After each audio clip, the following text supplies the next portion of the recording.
A Riviera Beach firefighter has just resigned after being charged with DUI manslaughter and vehicular homicide, and it follows an early May crash in suburban West Palm Beach. News Channel 5's Tori Dunnan tried to speak to him as he was leaving jail today. Tori? Michael and Kelly, this is the intersection here of Belvedere and Military Trail, and this memorial now stands to honor the victim in this fatal crash. Earlier this week, a firefighter, the driver of the other car, turned himself in.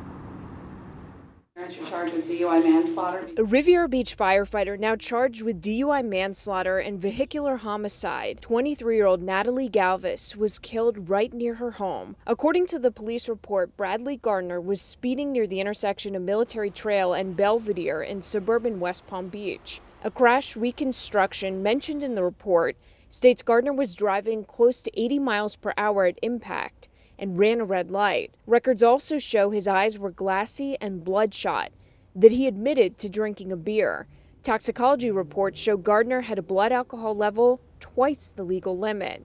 Today he walked out of jail after bonding out.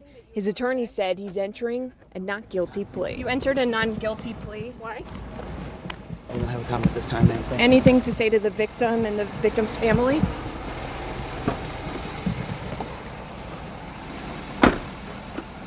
Again, Riviera Beach Fire Rescue confirming to us that Gardner has resigned today, effective immediately. He had been with the fire department since January. We're live in West Palm Beach. Tori Dunnan, WPTV News Channel 5.